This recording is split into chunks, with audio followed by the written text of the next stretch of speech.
Why is leadership important right now? Well, leadership is important every single day, and we have some brilliant leaders in the NHS. It's especially important at the time of this national emergency because we need leadership which is inclusive, which is distributed, not individual or heroic, and really brings in voices and communities and stakeholders in making decisions. We need leaders who take a moment to think about whose voices are we not hearing, whose faces are we not seeing, and whose outcomes might we be ignoring. Leadership needs to create psychological safety for leaders at all levels because leaders are taking such difficult decisions and need to manage a much higher risk threshold than before this pandemic started. And we need leadership to create that psychological safety.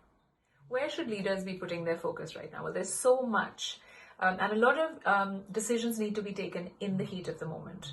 What that does is, of course, it amplifies our biases, and we need to be conscious about which decisions absolutely need to be taken in the heat of the moment, which decisions can wait for a couple of hours to bring in other perspectives and other people and other views, and which decisions could wait a couple of more days so that we can have more data and more reflection time to actually make those decisions. What seem like in the moment decisions today have a very long-term impact for lots of people and for our health service and public service in general.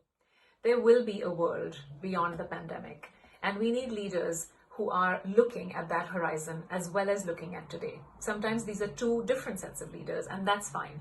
But we do need to prepare for the world because it will be very different.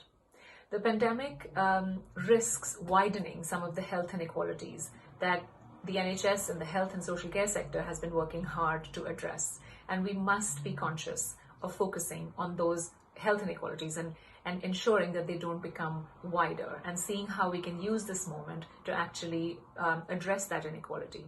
The same is true for inequality within the NHS, with staff who are from a BME background or from the LGBTQ plus community, women in leadership, and people who are working with disability. Urgency and command and control on the one hand, and diversity and inclusion on the other hand, are not mutually exclusive. We can be inclusive while we are leading a fast-moving national emergency. We shouldn't accept this false dichotomy. This national emergency can help us be more of who we want to be. Let's be intentional about that. I've been asked to share my insights from my time of 6 years working in the humanitarian emergency response part of the United Nations. So here are my 3 insights.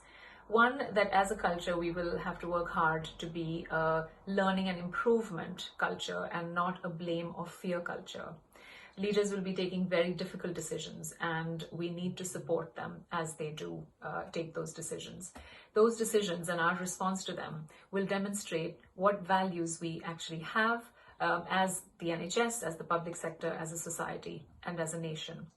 The second insight is self-care for leaders. This is, everybody says this is not a sprint, it's a marathon. It's actually a series of sprints. And just like elite athletes or great athletes, leaders will exert a lot, but we also need to build in and even schedule recovery time, whether that's physical and it should be physical and mental. Leaders need to take some time out to recover.